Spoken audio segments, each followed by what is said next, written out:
Sejam bem-vindos ao Roda de Conversas da Agenda 2030, um projeto da Faculdade de Arquitetura, Artes e Comunicação da Unesp de Bauru, um projeto que também conta com o apoio do Convênio Unesp Santander e os programas Educando para a Diversidade e o Bem Viver para Todos.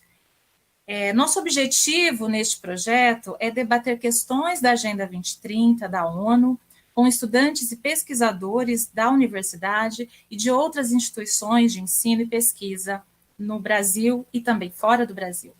Nosso tema hoje são as mulheres na ciência, com a participação da Roberta Masquieto, pesquisadora do Centro de Estudos Sociais da Universidade de Coimbra, em Portugal. Obrigada, Roberta, pela participação. Que agradeço, Raquel. Obrigada. Obrigada, Roberta. Aqui nessa live, temos ainda a participação da vice-diretora da FAAC, professora Fernanda Henriques, como debatedora, e do estudante de pós-graduação do Programa de Mídia e Tecnologia da Unesp, Marcelo Bueno, como moderador do nosso chat. E os estudantes inscritos dos programas de pós-graduação da FAAC que vão dialogar conosco, além dos professores e pesquisadores da universidade que também estão convidados. Nossa live está em transmissão no Facebook da TV Unesp, e a jornalista Maíra Ferreira e o programador web Fábio Cardoso vão trazer as questões feitas lá do Facebook aqui para a gente.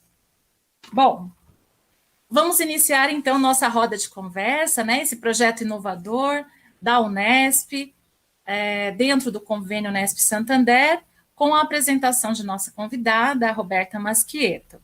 Roberta, muito obrigada pela participação, e a palavra está com você. Raquel, todos os participantes presentes, muitíssimo obrigada. E, em primeiro lugar, queria agradecer enormemente o convite e parabenizar a Unesp por essa iniciativa. Eu acho super relevante vocês estarem trazendo à tona essa questão de gênero e o papel da mulher na ciência. E, para mim, é um privilégio poder compartilhar um pouquinho da minha experiência aqui com vocês. Acho que ainda mais nesse contexto de pandemia, Covid, essas coisas, né, o gênero aparece também em suas diversas nuances, né, como uma questão ainda mais relevante. Quer dizer, de um lado a gente vê a preocupação que existe com o aumento de violência doméstica, né, mas tem uma outra questão que aparece menos e que eu acho interessante. Até compartilhei hoje um artigo com a Raquel, né, de uma antropóloga que eu gosto muito, da USP, Lilia Schwartz, destacando também o que eu entendo como sendo a política do cuidado, né, as diversas formas de se gerir essa pandemia, e ela se referindo às diversas mulheres em posição de poder, né, na Islândia, na Noruega, na Nova Zelândia, e como elas têm tido um trabalho assim, muito forte no sentido de conter essa pandemia, a despeito da mídia não mostrar isso e preferir enfatizar os homens brancos com determinado penteado, né, enfim, que às vezes negam ou então não problematizam devidamente essa questão. Então, eu acho interessante, e estou fazendo essa citação porque isso também diz respeito não só à questão da mulher na ciência, mas a mulher na política também podendo trazer uma nova forma de se enxergar a gestão de políticas públicas, né, e de se repensar até alguns fundamentos da nossa ciência política, gestão do Estado, né, e por aí vai. Então, acho particularmente valioso isso e queria só fazer essa menção. Eu vou falar um pouquinho nesses primeiros minutos, basicamente, do meu background, né, para vocês me conhecerem e também entenderem um pouco qual que é a minha posição, né. Eu acho que as ideias têm que ser entendidas no seu contexto, e mulheres são muitas, são diferentes, pertencem a cenários distintos, né, situações socioeconômicas diferentes, e eu acho que tudo isso acaba moldando um pouco as nossas experiências na ciência e na vida de maneira geral, né. Eu eu sou parte da geração, acho que vale a pena dizer, que pegou um pouco a transição para a internet, né? Acho que eu, a Raquel, e acho que vale a pena dizer isso, porque até a nossa forma de acessar informações e pensar criticamente, acho que foi moldada um pouco por essa transição, de certa forma, tecnológica, né? Eu entrei na UNB para fazer relações internacionais em 1997, e eu lembro que eu ganhei, então, meu primeiro computador, né?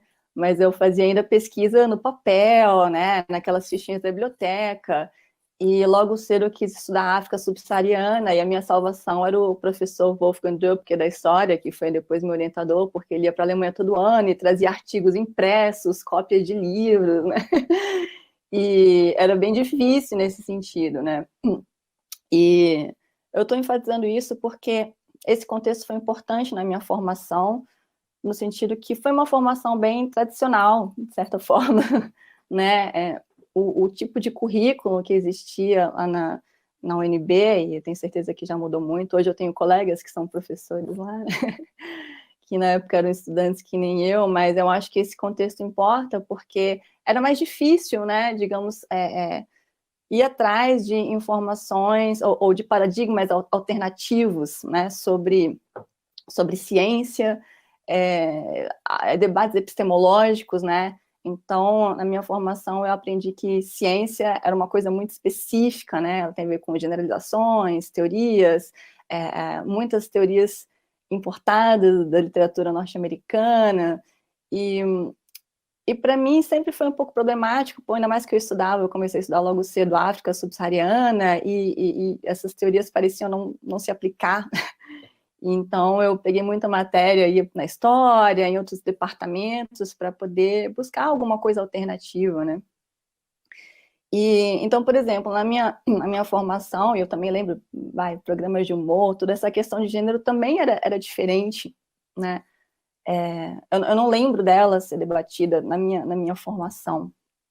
E hoje eu acho que é incabível a gente não debater isso, né? Não tem nem como pensar um cenário em que esse tipo de tema não entra, né, no debate acadêmico. Mas, enfim, eu terminei minha graduação, logo fiz mestrado, e de novo eu senti que eu continuava tendo aquela bagagem que de novo não se aplicava, eu continuava estudando África subsaariana, e eu comecei a buscar, né, alguma coisa para me abrir um pouco os horizontes. Encontrei isso anos depois, ainda dei aula há muito tempo, sempre buscando coisas, e foi quando eu tive alguma autonomia para, digamos, alterar o currículo, né? Trazer algumas perspectivas mais críticas, e foi finalmente quando eu resolvi fazer o doutorado na Inglaterra, em estudos para a paz, que, digamos, eu encontrei, né, como diz assim, a minha tribo. Você tinha muita gente trabalhando com gênero, perspectiva feminista, estudos pós-coloniais, pós-estruturalistas, coisas que não tinham nem passado de longe, né, na minha formação mais tradicional, e para mim muito daquilo fazia sentido.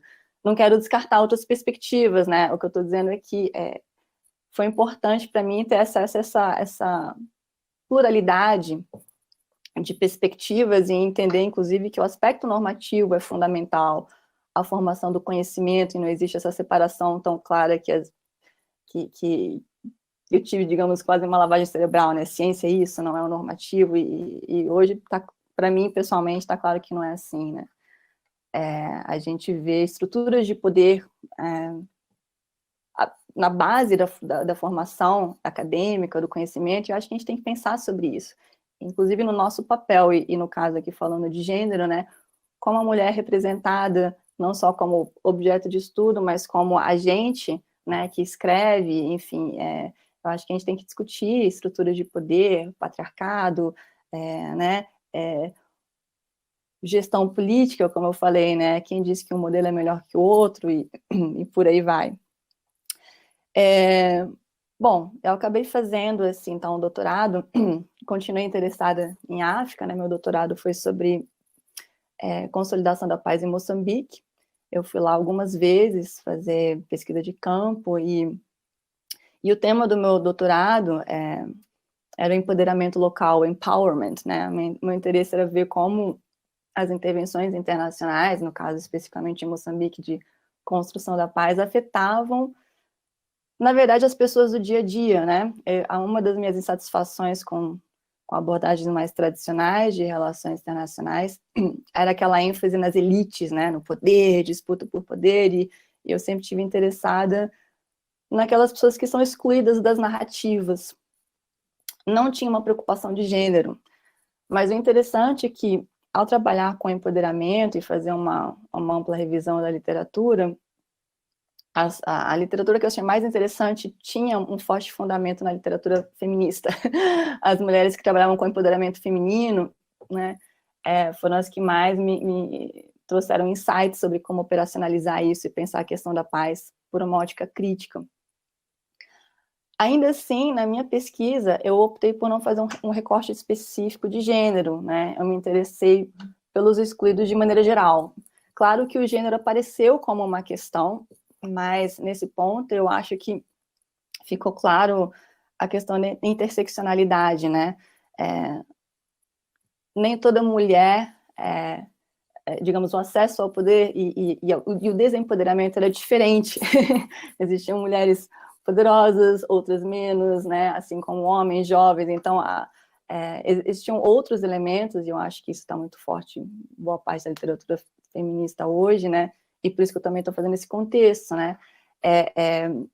Existem uma série de fatores, não se pode analisar gênero sem falar em raça, cor, status socioeconômico, orientação sexual e tudo isso. Então, há que se perceber o que conta, né?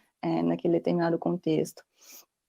Na minha pesquisa, então, eu tratei do empoderamento, enfim, fiz as minhas análises, né, e que saíram publicadas, então, nesse meu livro, onde eu discuto, inclusive, uma das minhas observações na tese foi justamente as diferentes visões e utilizações políticas do conceito de empoderamento local, né. Uma das minhas críticas é que, muitas vezes, as agências internacionais colocam o empoderamento lá como, basicamente, uma forma, colocam uma resposta à questão do empoderamento por meio da capacitação, que, ao meu ver, às vezes tem uma visão, de certa forma, patriarcal, onde você está ensinando ao outro o que falta, né? E isso se opõe a perspectivas mais críticas, né? Eu fui muito influenciada pelo trabalho do Paulo Freire, por exemplo, né?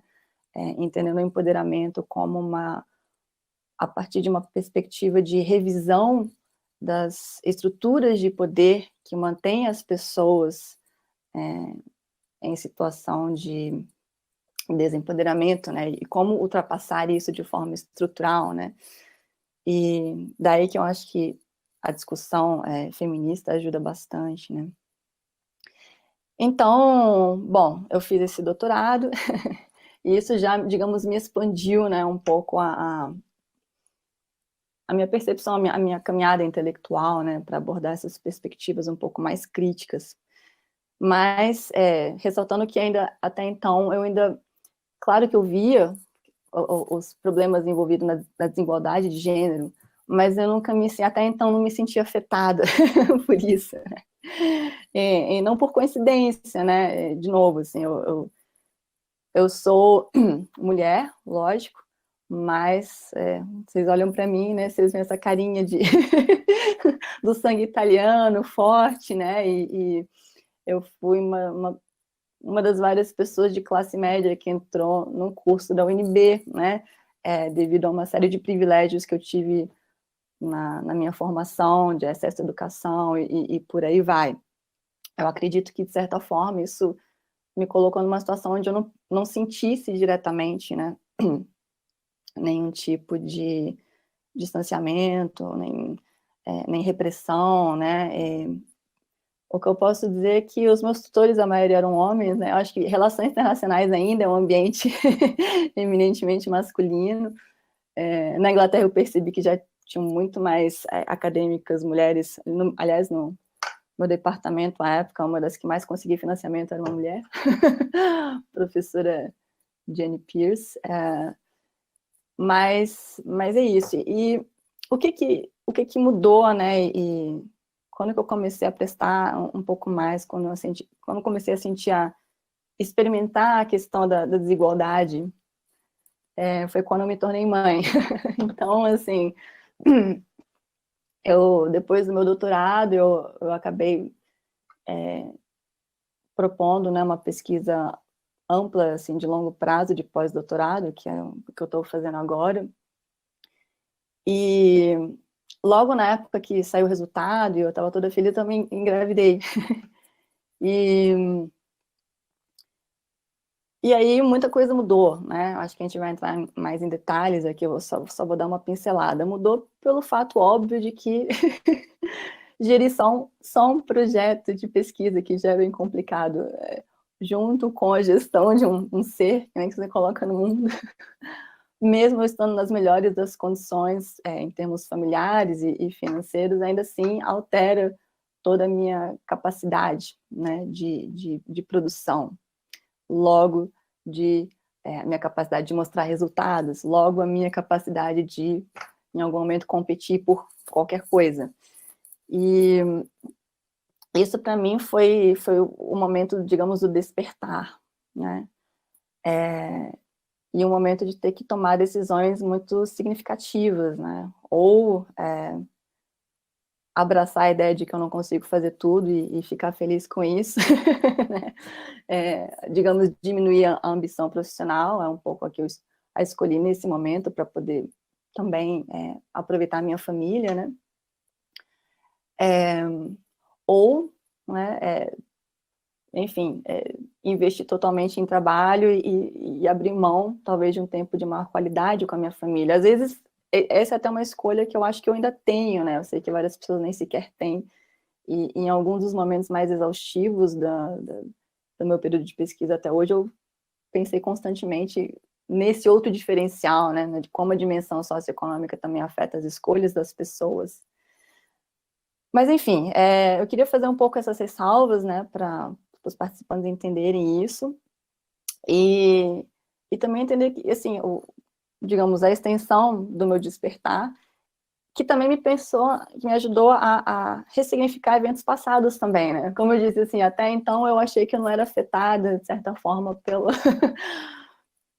pela diferença, desigualdade de gênero, mas quando eu penso que até a minha decisão de ter filho, na verdade, demorou tanto em função da minha carreira, na verdade, eu vejo que eu já era afetada muito mais fundamentalmente do que eu imaginava. A minha filha foi extremamente calculada, eu quis primeiro terminar o doutorado, tive colegas super corajosos que tiveram filhos durante o doutorado, né? E admiro. Eu achei que eu não ia ter estrutura emocional para fazer isso, mas aí vem também o problema do relógio biológico, né, outras coisas, a gente, enfim, não tem o luxo que os homens têm, né, nesse sentido. Então, eu posterguei até o máximo, até me sentir numa situação em que eu pensei, bom, se eu der uma pausa no meu currículo por uns 2 anos, eu pelo menos já tenho alguma coisa consolidada em termos de carreira. Mas são coisas que eu tive que considerar, né? Então, eu sinto, por essa perspectiva, olhando para o meu passado, que a coisa estava lá há muito mais tempo, mesmo eu não percebendo.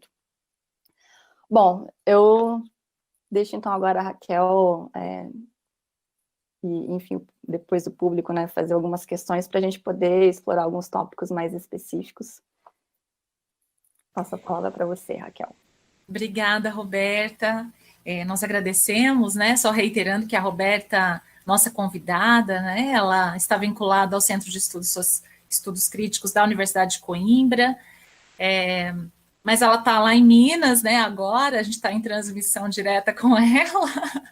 Então agradeço, Roberta. E já emendando a minha questão, né? Lançando aí a abertura da roda de conversa. Faço uma primeira questão já justamente sobre isso, né? Sobre esse atravessamento interseccional, né? Que você cita e que você foi perceber de forma mais direta agora, né? Mas que você reconhece que já havia, né, sofrido esse atravessamento há muito tempo. Como é que fica, né, a vida de mãe pesquisadora com a gestão de tudo isso, né? A gestão do tempo, a gestão da produtividade, né? Nós sabemos que na área científica nós somos cobradas, né, o tempo todo para competirmos, né, principalmente em ambientes, em instituições de ensino, né, produtividades que muitas vezes não consideram, né, esses elementos relacionados a questões de gênero, raça e classe. Como é que fica a gestão disso, né, nesse contexto em que é necessário também, né, ponderar tantas questões para fazer escolhas, né? Como você vê tudo isso? Eu acho que, bom, você é mãe também, né? Eu acho que só quem tem filho tem uma noção, digamos, dos pequenos dramas, né, que a gente passa por questões, enfim, até hormonais, enfim, mas é uma reorganização fundamental da vida, né? E às vezes eu penso, será que eu não estou dramatizando? A minha avó teve 11 gravidez, ficou grávida 11 vezes, teve 8 filhos, né? E fazia tanta coisa, e enfim, ela não tinha, digamos, uma carreira, né, acadêmica e tal, mas ela cuidava de tudo, de um monte de criança, era engajada em coisas da comunidade. Era uma família que eu vejo as fotos, assim, da minha mãe, né, viviam, tipo, em barraca, né, eles foram para Brasília, em 60, então, tipo assim, era condições, assim, precárias, assim, mas todo mundo hoje olha os meus primos, a gente não consegue nem imaginar aquela situação. Então, estou fazendo esse balanço também para, assim, reconhecer que quando eu falo dos pequenos dramas, são, assim, ainda de uma perspectiva privilegiada, né? Mas, para mim, a grande questão que surge, né, a partir da maternidade em relação ao trabalho acadêmico é o que realmente importa nesse momento da minha vida. A gente fica de um lado pensando no longo prazo, né? Se eu ficar parada, como é que eu consigo produzir e tudo, e se abrir concurso, e como é que eu faço? E ao mesmo tempo, acho que a outra questão que vem para mim é o que vai ter mais impacto na sociedade. Essa, para mim, foi uma questão meio fundamental, né? Como eu crio minha filha, o que eu produzo, qual a melhor forma, né, de trazer essas questões, até porque, enfim, você conhece um pouco o meu trabalho, né, existe uma dimensão normativa muito forte, né, a ótica de estudos para a paz, eu acho que existe um desejo de transformação social em tudo que se faz e tudo que se discute. Então, a ideia não é talvez ficar na discussão pela discussão, mas é trazer, no meu caso específico, eu gosto de trabalhar com narrativas que muitas vezes não aparecem, né, trazer outros olhares e tentar compreender, né, tudo aquilo que pode afetar a paz e a violência, né. Inclusive, eu estou aqui em Ouro Preto nesse momento porque parte do meu projeto, até a Raquel, bom, estamos congelados nesse momento, né? A gente tinha um projeto de extensão no meu pós-doutorado, acabou incluindo o Brasil, continuo trabalhando com Moçambique e Timor-Leste, mas a ideia era pegar um país que nunca esteve em guerra, né, mas que tem um alto índice de violência, no caso do Brasil, e traçar um paralelo entre as percepções que os jovens têm sobre paz, violência, né, e poder, no sentido de tentar entender um pouco mais como é que as pessoas se posicionam, principalmente os jovens, né, entender melhor esse diálogo. E, bom, em termos de gestão de tempo, assim, é muito complicado, assim, eu me vi muitas vezes, por exemplo, tendo que abrir mão de oportunidades muito interessantes para mim, porque eu tive que ter a consciência naquele momento que eu não ia dar conta. Se eu quisesse, se eu dormir, continuar saudável. Você sabe que eu já arrastei minha filha para, né, passamos por conta da minha pesquisa 6 meses na Inglaterra, com o pai dela aqui no Brasil, depois levei ela para Timor. Tudo isso foi muito, muito, muito exaustivo. Eu não me arrependo, eram coisas que eu tinha que encaixar no projeto, né? Afinal, meu projeto era todo baseado em pesquisa de campo, e eu tive que, obviamente, atrasar isso, porque, né, por exemplo, eu consegui levar minha filha para Timor logo que ela completou 2 anos, mas antes disso, como é que eu ia sair com um bebê de 6 meses para um país que eu nunca fui, né? Então eu tive que remanejar tudo isso.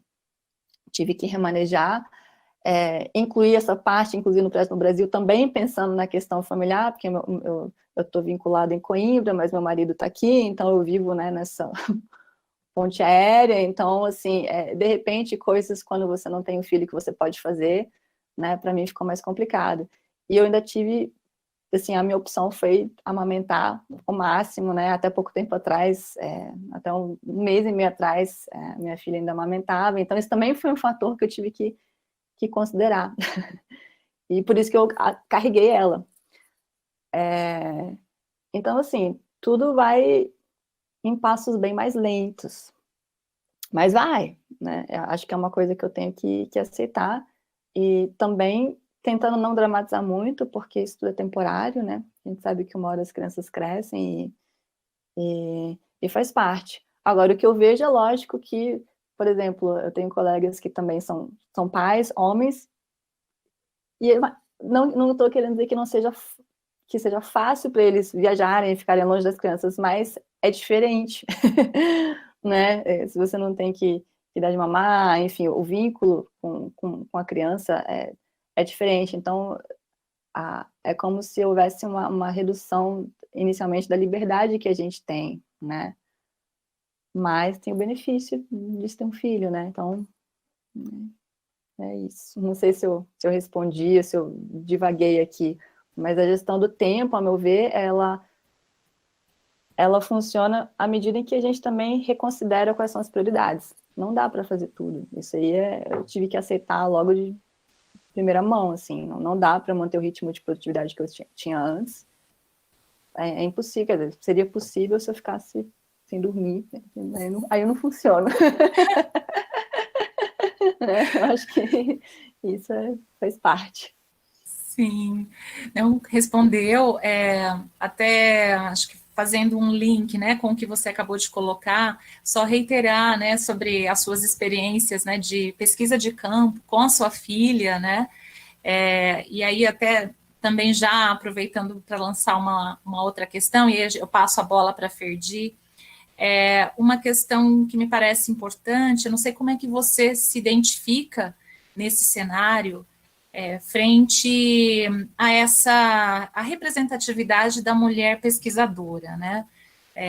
Ainda mais você fazendo pesquisa de campo, trabalhando com comunidades. Como você via, né, e você vê a sua imagem, né, como mulher pesquisadora fazendo pesquisa científica e como as pessoas enxergam isso, né? Eu acho que nós, mulheres que desenvolvemos pesquisa, que fazemos ciência, encontramos em algum momento uma certa dificuldade de tentar legitimar o nosso trabalho como pesquisadoras, né?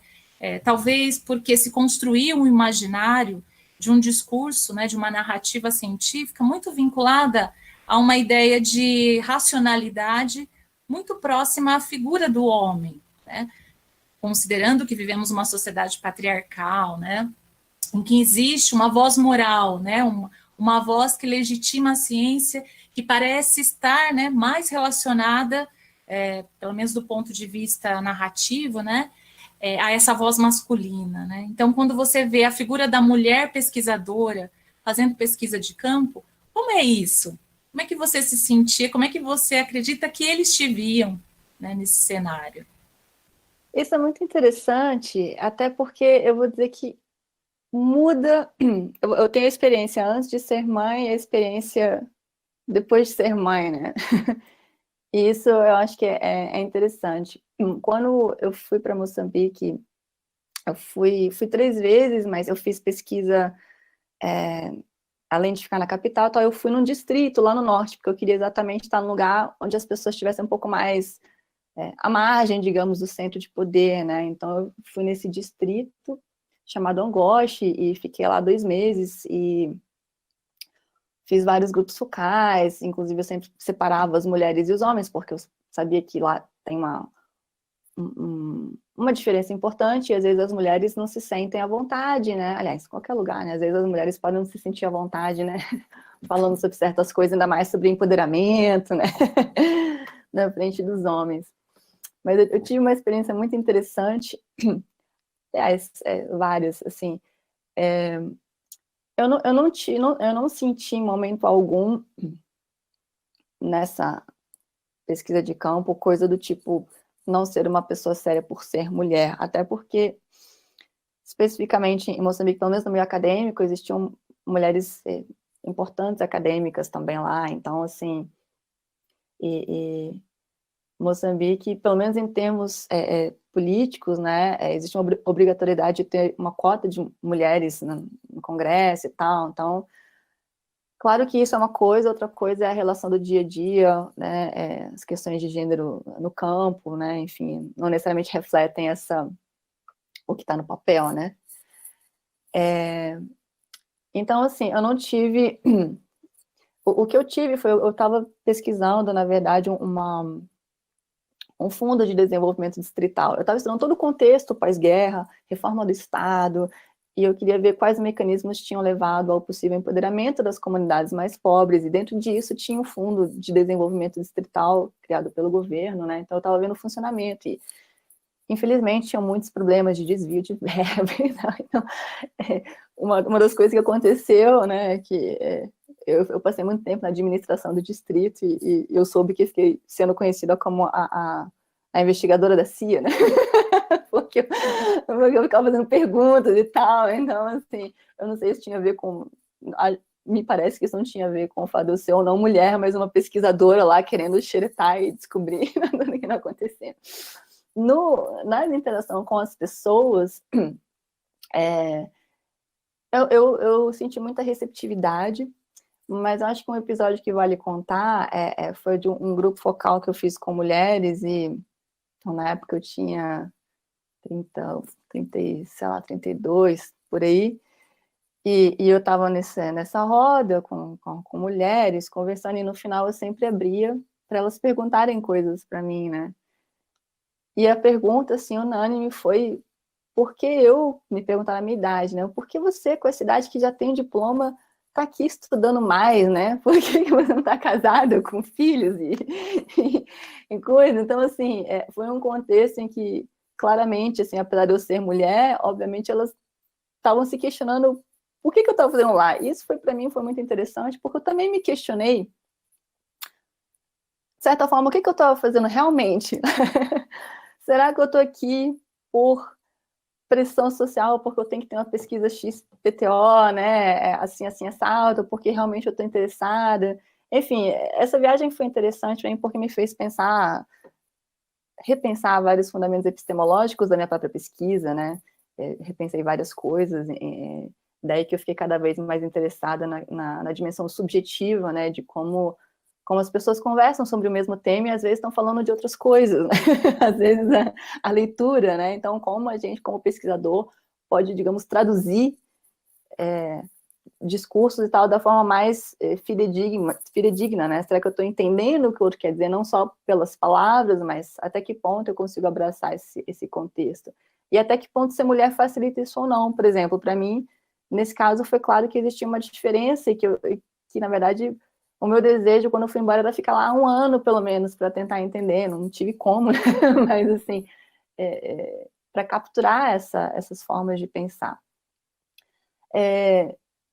Depois disso, eu, já nessa viagem mais recente, né, com a minha filha em Timor-Leste, foi, digamos assim, que eu estava numa fase um pouco mais madura, digamos assim, né, em termos do meu percurso intelectual.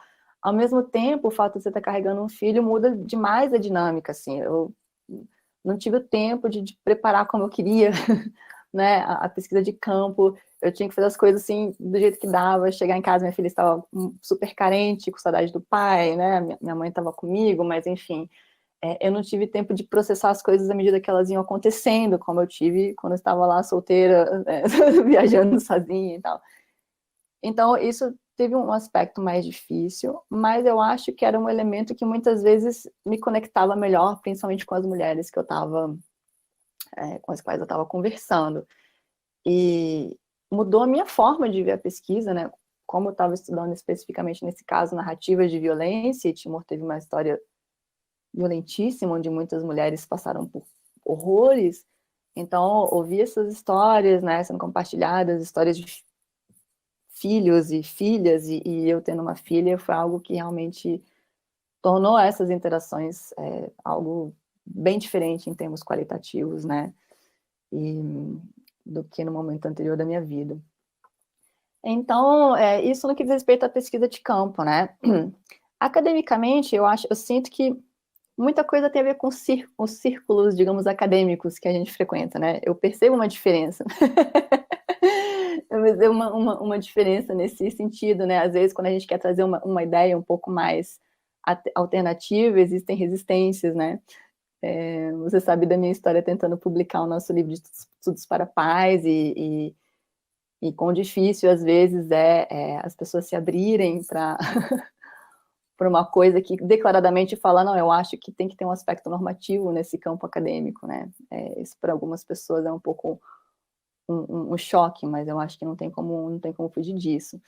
Já, por exemplo, a minha experiência nos círculos de pessoas que mexem com estudos para pais, isso é quase que a moeda comum.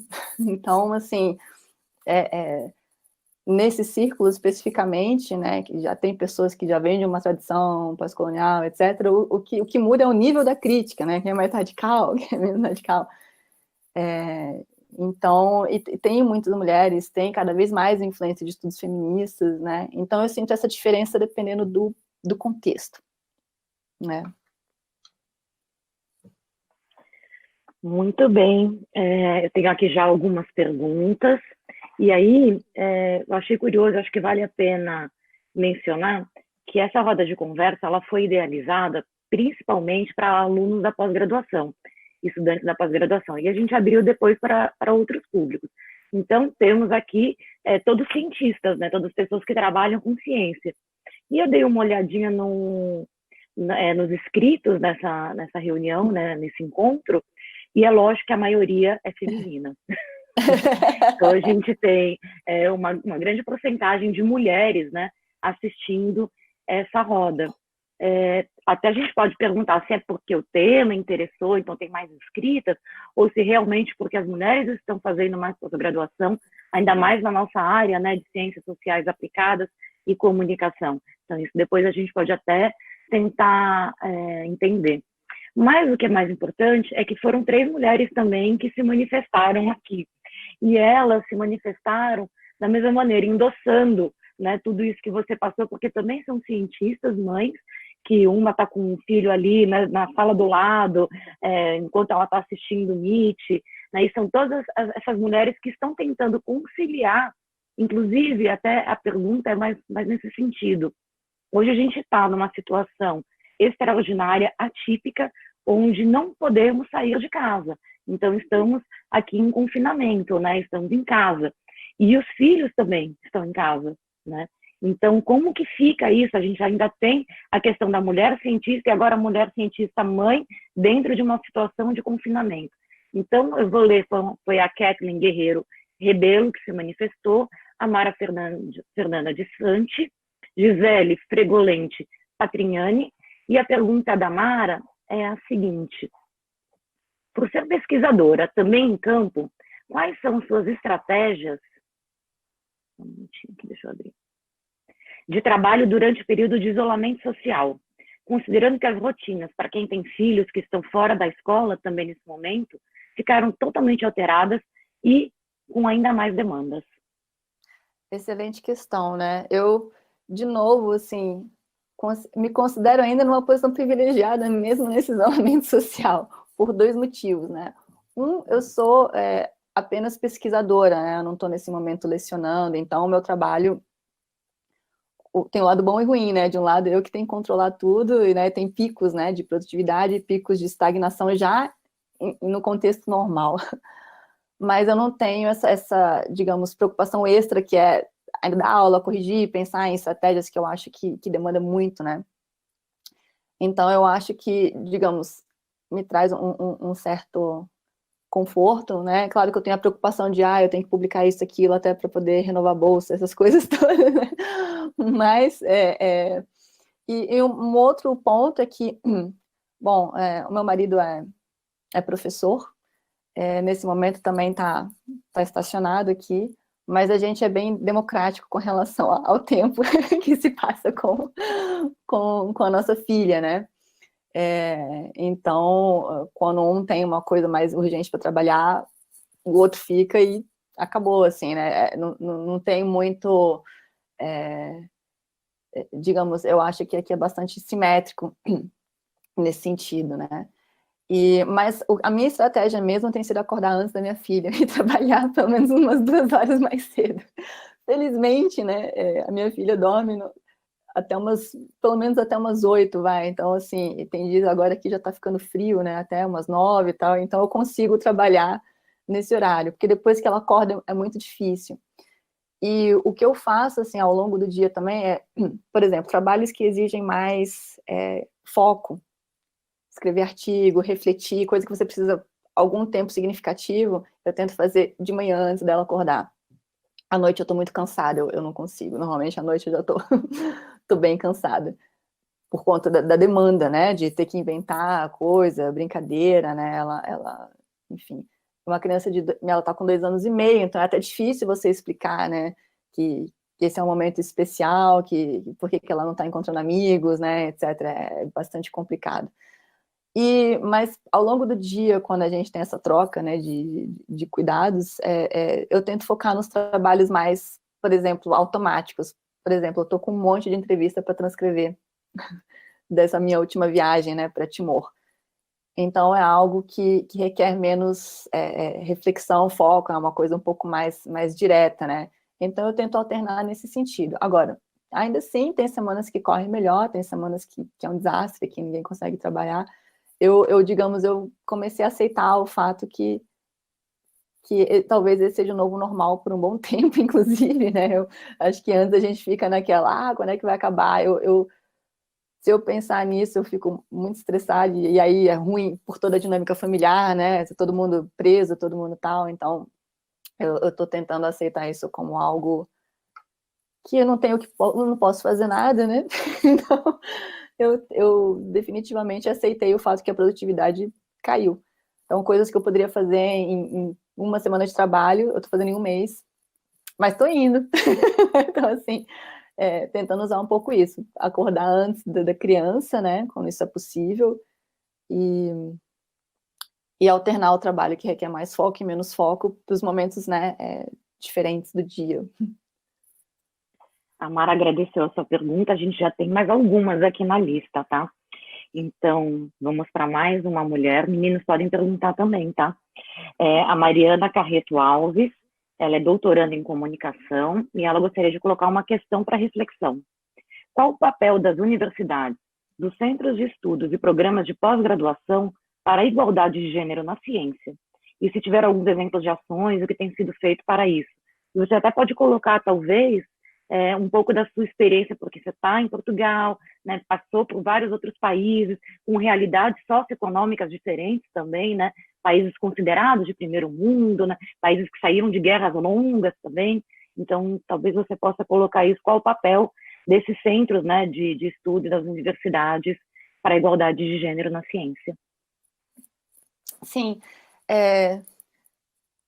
de novo, acho que eu estou até falando isso demais, né? Mas eu acho que eu estou indo numa situação privilegiada pelo seguinte: o Centro de Estudos Sociais é um dos lugares mais críticos que eu conheço em termos de instituições. Não sei se todo mundo conhece, né? Mas foi um centro criado pelo sociólogo Boaventura de Souza Santos, que é extremamente ativista, é extremamente crítico. E então, todo mundo que está lá está muito super familiarizado com questões, sei lá, pós-coloniais, pós-estruturais, né? Ele discute muito a questão das epistemologias do Sul, o que ele chama de epistemocídio, né? Então, a necessidade de se rever discursos, epistemologias. Então, é um lugar claramente diferente de qualquer outro lugar que eu tenha estudado ou trabalhado anteriormente, né? E eu acho que até que eu tenho que destacar, eu faço parte do núcleo de estudos de paz e direitos humanos dentro do SES, e basicamente o que mais tem lá são mulheres. Uma parte das pesquisadoras em relação a mulheres. e boa parte das professoras da Faculdade de Economia de Relações Internacionais, né, da Universidade de Coimbra, também são mulheres. Aliás, é um dos fatores que eu adoro, né, de estar vinculada lá. Dito isso, eu vejo isso e acho bárbaro, exatamente porque eu sei que não é o padrão, né, em outros lugares. Então, eu acho que o que deve ser feito? A meu ver, eu acho que primeiro tem que se investir, se respeitar, digamos, os ciclos, né, inclusive da mulher, respeitar a maternidade, né, licença maternidade, ter algum tipo de benefício, estímulo, né, a bolsa que eu tenho, por exemplo, eu tive mesmo como pesquisadora um período de licença maternidade. Eu falo isso porque parece o básico, né, mas quando você vê legislações como nos Estados Unidos, não é obrigatoriedade licença maternidade remunerada, né, e eu acho que o pessoal tem, não sei nas universidades, mas de maneira geral, tipo 2 semanas, né? Então, assim, tem coisas nesse sentido que são estranhíssimas, né? E eu acho que trazer essas questões, trazer em sala de aula, né? E principalmente, eu acho que como mulheres, expor qualquer tipo de desigualdade que esteja ocorrendo em termos de tratamento, publicação, prioridade de tudo, eu acho que isso tem que ser manifestado, né? Infelizmente, a gente vive numa sociedade em que, né, eu acho que aqui no Brasil ainda temos resquícios fortíssimos, né, de machismo, né, de diminuição da mulher, então nada como ser vocal, né, e eu acho que a instituição deveria ter obrigação de trazer esse tema, por isso que eu acho tão interessante o que a Unesp tem feito, de trazer esse tipo de discussão, né. Eu acho isso fundamental. E trazer principalmente em termos de sala de aula. Eu acho que o papel do professor, enfim, há muito tempo não dou aula, mas eu gostava muito, porque você vê um impacto de forma mais direta, né? Pesquisa tem uma coisa muito boa, que você tem autonomia, mas até você escrever alguma coisa, alguém lê, e ainda é um acesso restrito, né? Quantas pessoas vão pegar um artigo acadêmico, né, discutindo essas questões, né?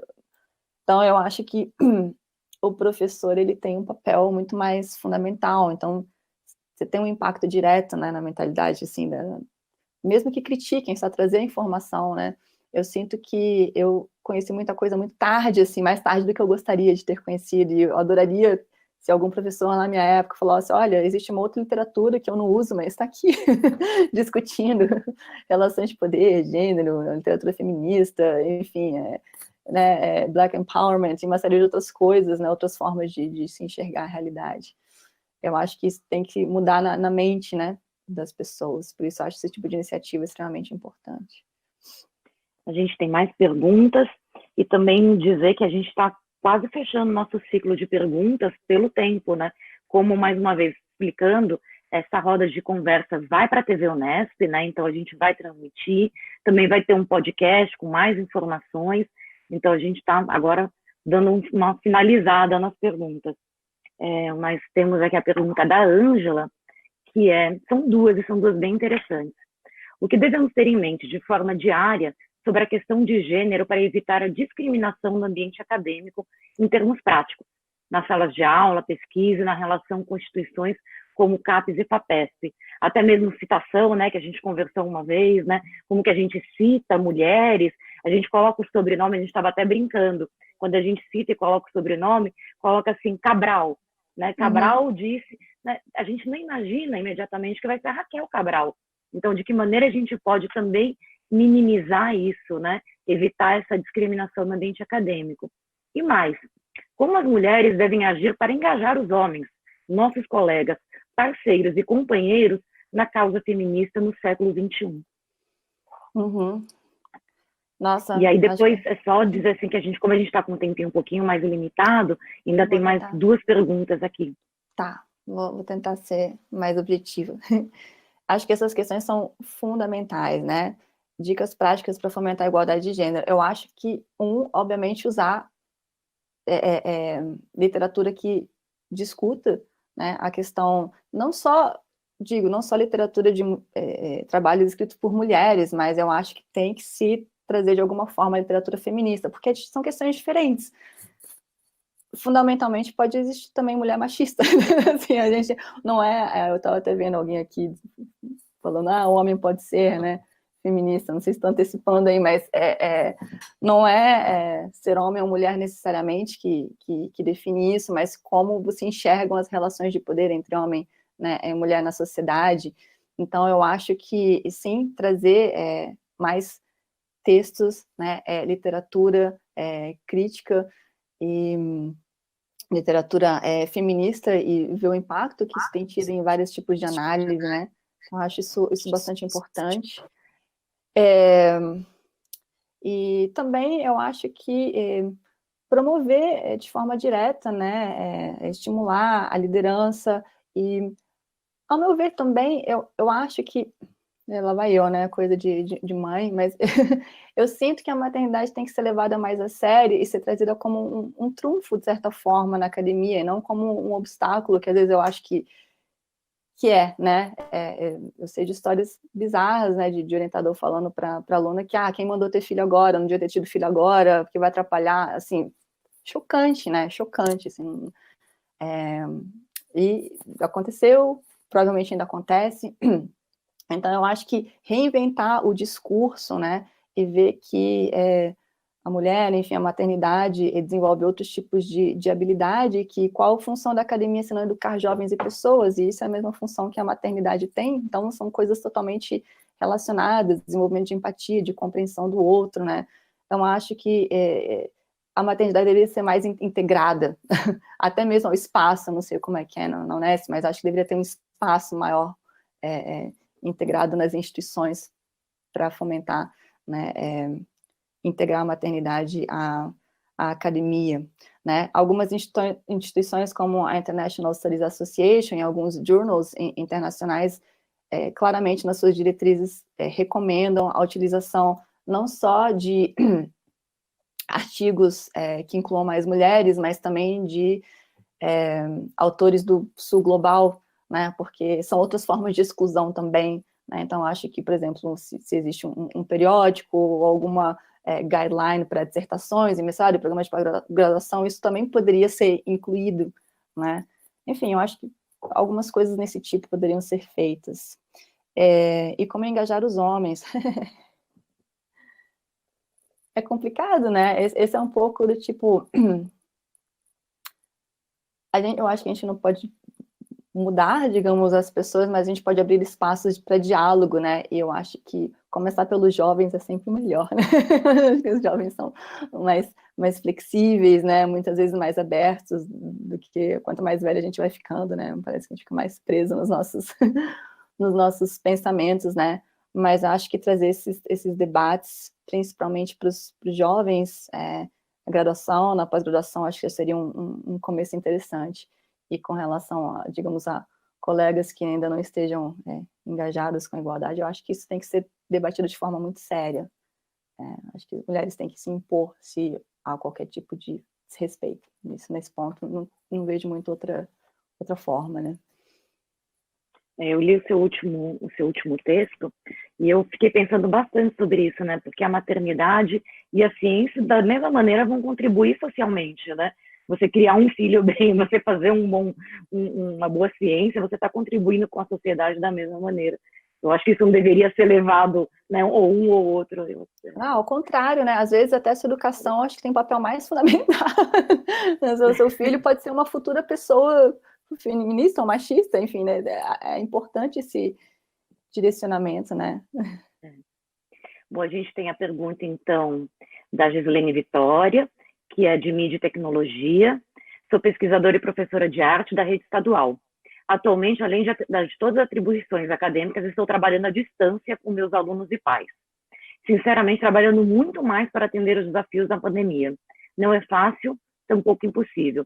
A pesquisa também vai necessitar de ajuste, pois estaria entrando agora na fase de aplicação com as crianças. Agora também terá que ser à distância, né?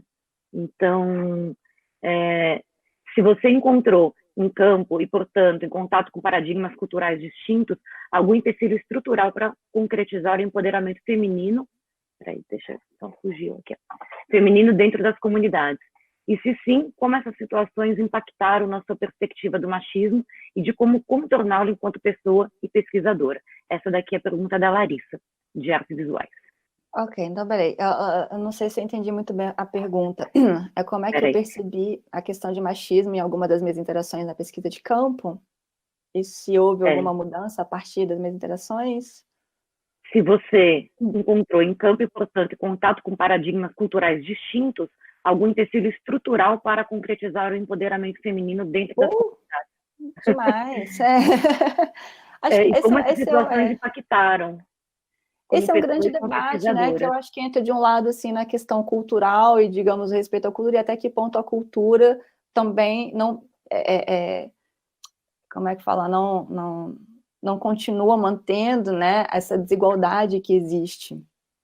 Sem sombra de dúvida, né, eu acho que isso eu percebi muito, por exemplo, em Moçambique, uma questão que afetava muito, como eu disse, né, no papel, todo mundo é igual, todo mundo tem direito, inclusive direito à terra, propriedades, mas pela dimensão cultural a coisa é muito mais complicada. Se a mulher não estiver casada, né, isso algumas mulheres me falaram, né, se eu não estiver casada, eu perco, por exemplo, a terra que eu tenho. Isso não só acontece lá, de um conhecido em Timor-Leste que estava tendo um problema assim, acho que o marido tinha falecido, a terra tinha sido, já não lembro dos primos, o que aconteceu, e estava toda uma situação, porque a família do pai estava querendo pegar a terra da mãe, enfim, essas coisas acontecem, né? E no caso, por exemplo, das comunidades com as quais eu conversei em Moçambique, tinha uma questão que é a mulher, ela ajuda na machamba, né, na cultivação, então ela faz o trabalho manual, braçal, mas quem, digamos, utiliza o dinheiro é o homem, às vezes os homens bebem e gastam, e aí acaba o dinheiro para da mulher. Então, para mim, esse foi um grande desafio, porque, de certa forma, aí vai a minha visão totalmente parcial quando eu cheguei lá, eu falo, poxa, eu tinha essa falsa ideia que às vezes as pessoas talvez não conhecessem os seus direitos, e que se elas só talvez conhecessem, então poderiam mudar, mas não é tão simples assim. O que eu percebi, algumas pessoas falavam para mim, olha, não adianta, eu sei que isso funciona assim, mas se eu contestar essa que é uma norma social que está aqui estabelecida, isso vai ter uma penalidade social também. Então, é muito complicado mudar.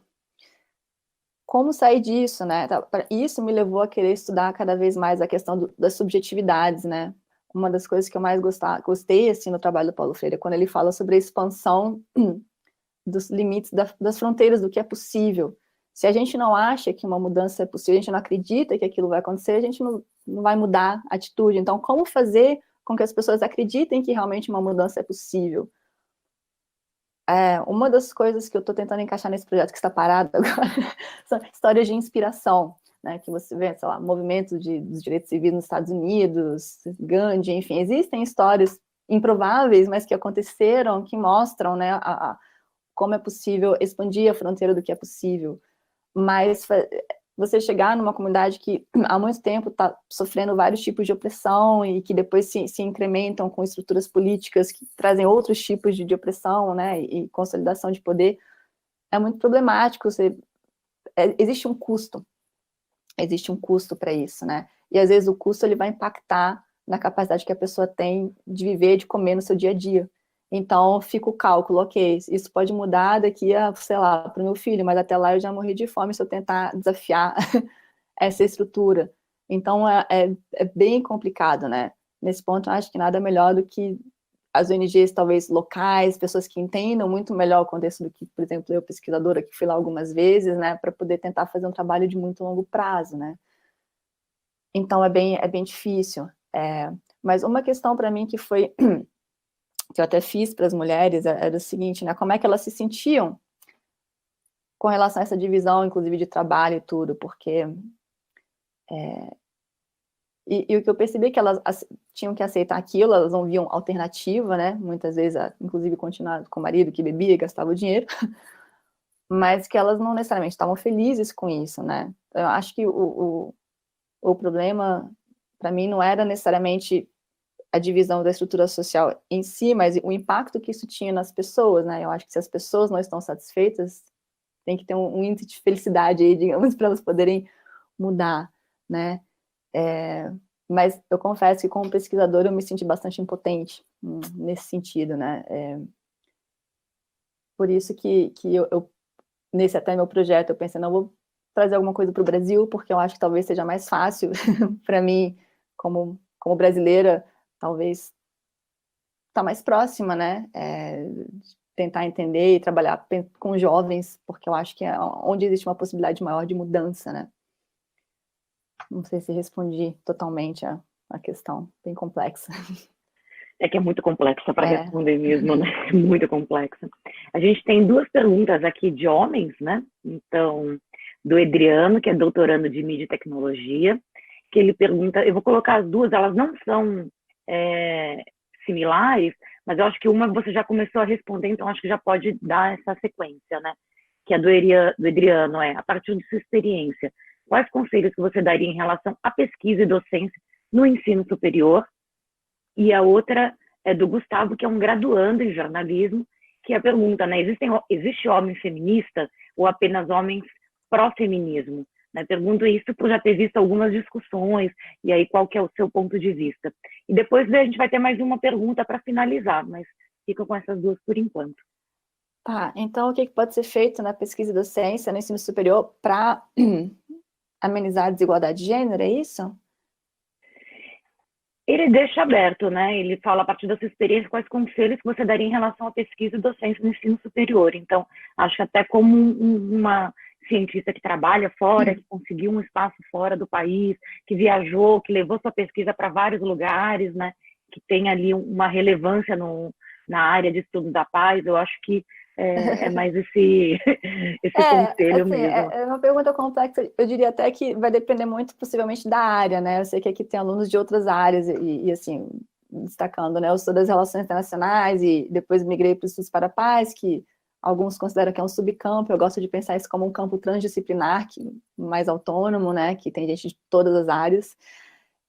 O que eu sinto na minha... pensando em relações internacionais, eu sentia muitas vezes que era muito abstrato, que eu estudava, tinha muita coisa interessante, mas eu me sentia muitas vezes distante das pessoas, né? E tanto que o meu doutorado foi muito inspirado mais por antropologia, sociologia, coisas que me levassem a tentar entender as pessoas e fugir um pouco das grandes teorias, muito embora eu acho que as coisas que eu estudei tenham um reflexo e sejam comparáveis com outros casos, né? Mas eu acho que o dia a dia, a experiência das pessoas é extremamente importante e eu acho, pensando aqui na dimensão normativa, que eu acho que é tão fundamental dos estudos para a paz, qualquer ciência, ela tem que servir a vida e a felicidade das pessoas e o bem-estar social. Eu acho que esse deveria ser a dimensão normativa para a pesquisa de maneira geral, principalmente, né, quando tem investimento de recursos públicos, tá, né, para que a gente está fazendo isso, né? Eu acho que a orientação, ao meu ver, tem sempre que ser, assim, algum tipo de melhoria para o ser humano, não é? Então, eu acho que talvez trazer essas reflexões de forma mais prática, né? Eu acho que nesse ponto, projetos de extensão, engajamento com a comunidade, são espaços onde a universidade pode trabalhar isso, né? E linkar com o papel da pesquisa. E aí, questões como gênero, relações de poder, desempoderamento, empoderamento, acho que ficam mais claras e se pode fomentar o papel da universidade como algo a serviço da melhoria do todo, né? E não só como, eu pego um diploma para mim, para, né, fazer o meu trabalho, mas como eu posso contribuir para a sociedade de alguma forma, né? Então, eu acho que a questão normativa, até uma vez, numa entrevista de um concurso, acho que me perguntaram o que eu colocaria como disciplina nova e tal, enfim, no curso, e eu falei, uma disciplina que eu acho que deveria ter em todos os cursos de tudo, seria ética. Em todas, de tudo, todas as disciplinas, de computação, a medicina, jornalismo, as ciências sociais, pedagogia, eu acho que é uma coisa tão fundamental e esquecida, né? Eu acho que seria um ponto aí para começar, né? E levar um pouco o problema das desigualdades que existem no mundo, que não são apenas fruto de mero acaso, né? Mas é fruto de uma determinada série de ações e estruturas que a gente tem que questionar. Existe homem feminista? Eu acredito que sim. Não sei se meu marido se chamaria feminista, mas pelas ações, né? Eu acho que sim, né? Alguns mais, talvez, declaradamente, provavelmente menos do que a gente gostaria, bem menos. Eu acho que é totalmente possível, né? Eu lembro que uma vez uma professora, até de metodologia lá no meu doutorado, né, foi dar aula sobre feminismo, e ela falou, qualquer pessoa que esteja preocupada com questões de poder e desigualdade é feminista, né? Foi o que ela disse. Eu acho que sim, claro que você pode olhar a desigualdade por estrutura socioeconômica e você vai ser, né, só marxista, você pode olhar pela ótica da raça e cor, mas você pode olhar pelo gênero, mas acho que todos estão relacionados, e eu acho que quando a gente para prestar atenção nas relações de poder e questiona isso, né, eu acho que é um começo, assim, eu vejo o feminismo dessa forma, como um questionamento das estruturas de poder para que haja menos desigualdade, né? Então, eu acho que sim. Seria importante que os homens fossem feministas também. Eu acho que é fundamental eles estarem engajados no diálogo, senão não adianta nada. Porque a gente pode dizer que todos nós somos machistas, né? Isso, mulheres, homens, todas nós somos machistas de alguma maneira, porque isso está estruturado na gente. Mas que bom que a gente esteja lutando e buscando, né? E aceitando isso, né? Aceitando que a gente pode lutar e que a gente pode buscar a igualdade de gênero também, né? Igualdade de gênero e todas as igualdades necessárias, né? A gente colocou de gênero porque hoje é o assunto, sim, né? Claro. Mas falaremos de outras necessidades também dentro da diversidade, né? Vou finalizar uma pergunta da Angélica Ruiz, mas dizer que aqueles que né, quiserem participar do podcast, a gente vai finalizar a transmissão ao vivo aqui para a TV Unesp, e depois a gente vai gravar o podcast. Então, quem tiver mais perguntas, pode ficar ao final aqui da gravação para a TV e a gente direciona para o podcast. Uma pergunta da Angélica Ruiz. A Angélica é nossa diretora técnica acadêmica e, além de tudo, também é doutoranda, né? Então, também está fazendo ciência. E ela gostaria que você comentasse quais escolhas, ações e papéis da mulher de hoje que sofre e absorve violência diariamente para conseguir criar condições para uma cultura de paz no seu ambiente de trabalho e outros ambientes que convive, sem refletir a violência sofrida. Ok, você pode repetir só um segundinho a primeira parte da pergunta? Que você comentasse quais as escolhas, ações e papéis da mulher de hoje que sofre e absorve violência diariamente para conseguir criar condições para uma cultura de paz no seu ambiente de trabalho e outros ambientes que convive, sem refletir essa violência toda que ela sofre. Pergunta bem difícil. Não tem pergunta fácil aqui. Olha, uma das coisas que recentemente eu comecei a ler muita coisa sobre educação para a paz, né? Me chamaram para escrever um verbete e eu fiquei absolutamente fascinada, assim, isso influenciou parte desse projeto que eu montei agora, que eu tô doida para voltar quando acabar a quarentena, que é fazer grupos focais nas escolas e ter um projeto de contrapartida para ter uma aula sobre estudos para a paz e para discutir um pouco histórias inspiracionais e também discutir uma coisa que me incomoda muito assim, no nosso sistema de maneira geral, que eu acho que tem a ver muito com a forma de pensar capitalista, né, que é essa ênfase na competitividade, né, e eu adoraria que minha filha fosse para uma escola onde a ênfase fosse em processos cooperativos, né, acho que esse é um dos pilares de você trabalhar a educação, como fazer com que as pessoas percebam que trabalhando juntos todo mundo ganha, e não tem que ser um, né, massacrando o outro, e isso atravessa questões de gênero, inclusive, né, como todo mundo poderia ganhar de forma colaborativa, né. Dito isso, eu acho que, às vezes, na minha experiência e das coisas que eu estudei, às vezes esse cenário não existe, porque para que exista um processo cooperativo, as partes têm que estar engajadas. E é nesse contexto que, às vezes, se faz necessário algum tipo de luta ou resistência, né, de confrontação. Isso não precisa ser violento, aliás, nesse ponto, acho que a gente tem bastante trabalhos, né, inspiradores de resistência não violenta, né? A partir do exemplo do Gandhi, né? Mas também vários trabalhos na área de estudos para pais destacam isso, né? Tem verdadeiros manuais sobre como você fazer mudança nesse sentido, né? Então, mas isso tem um custo, né? Assim, você, digamos, se mostrar claramente em oposição a uma coisa que você considera que não está certo, é se expor, provavelmente vai ter consequências, às vezes você vai ter uma resposta, né?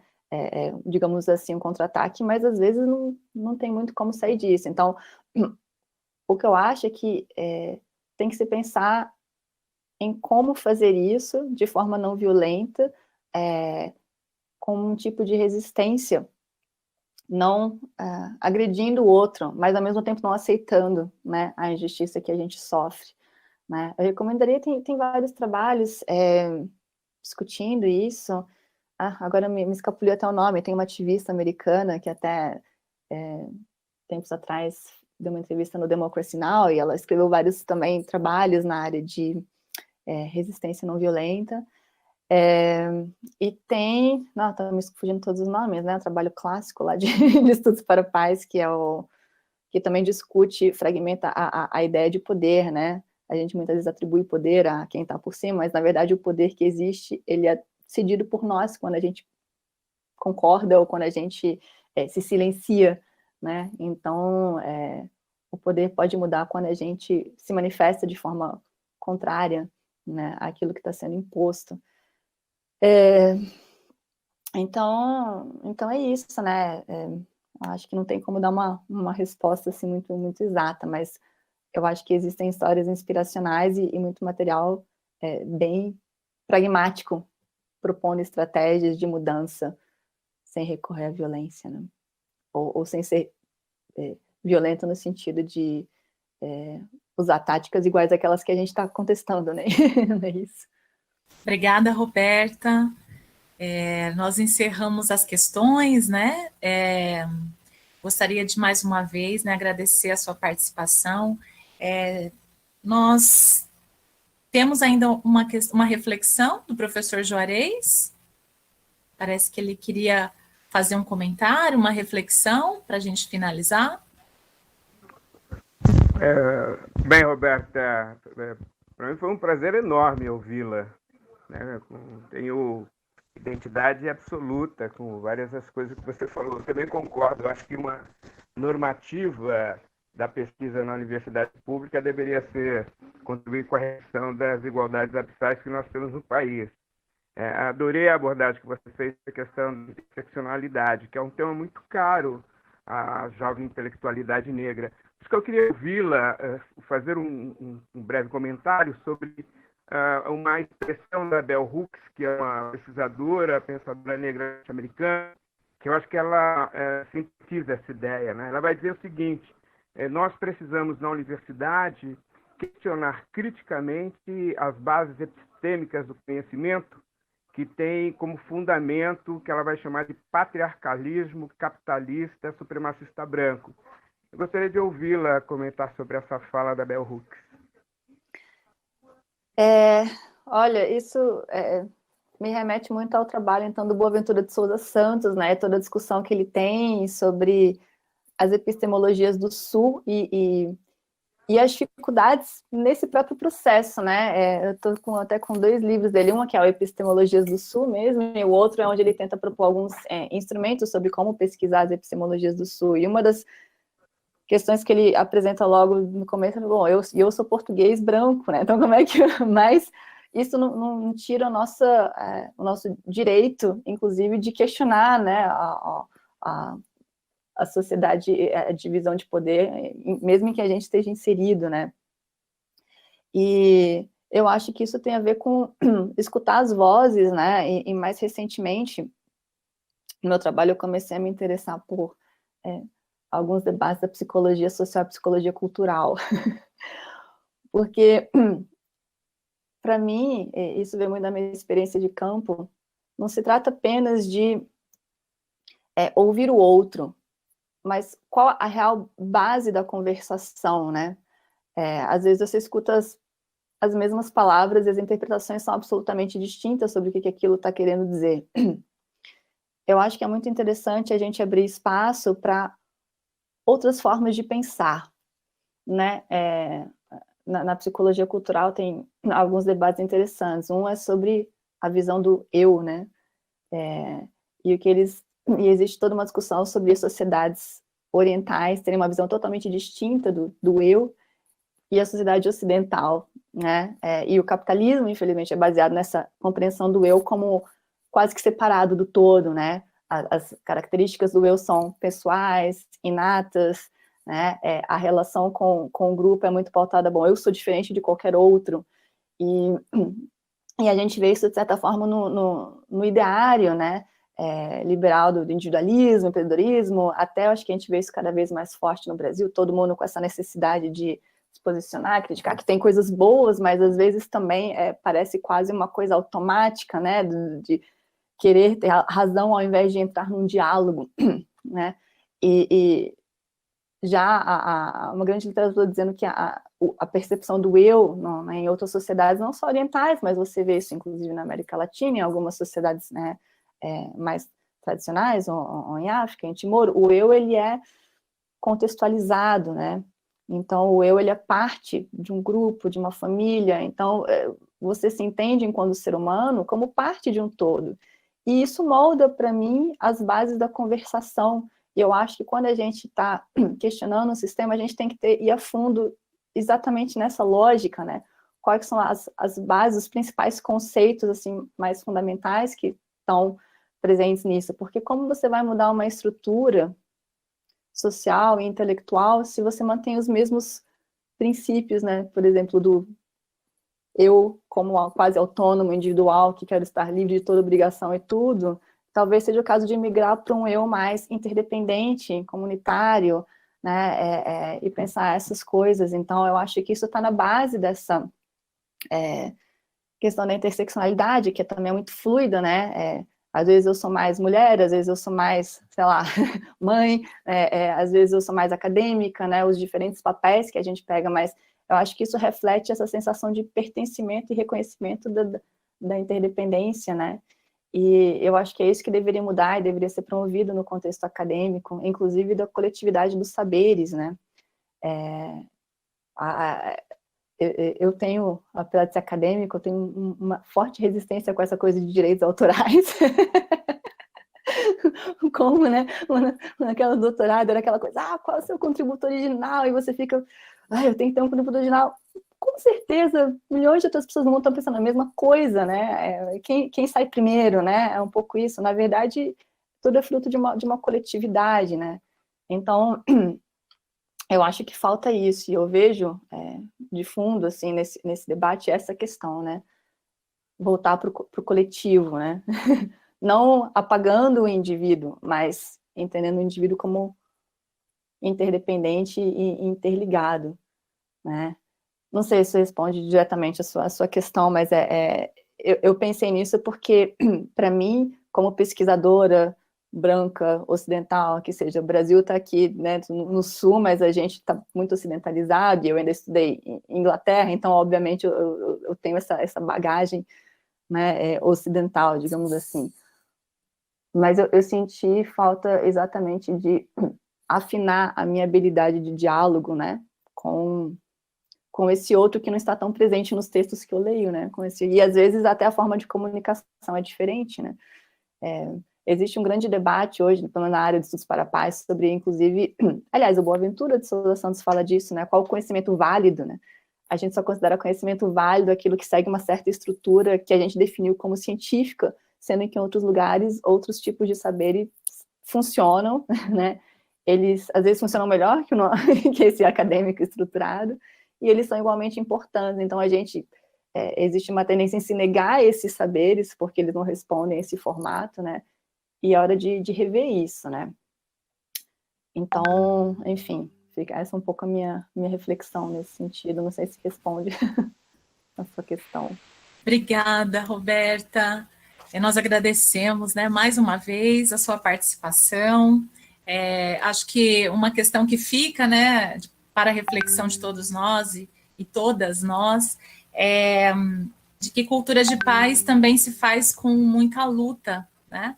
Se vocês me permitem o trocadilho, né? Você sabe que eu pesquiso muito sobre esse tema na perspectiva da comunicação, e a preocupação, né, também no uso das palavras, né, de como nós criamos uma linguagem, narrativas dentro, né, nesse contexto dos estudos para a paz, e acho que as suas reflexões, elas nos fazem também pensar, né, sobre essas questões críticas, né, que impactam os nossos projetos de pesquisa, né, muitos dos que estão aqui participando têm isso como foco, né, eu acho que essas contribuições, também nos seus 2 livros, né, que nós divulgamos aqui no chat, o mais recente, né, Estudos para a Paz, Conceitos e Debates, acho que pode colaborar com certeza com essas reflexões.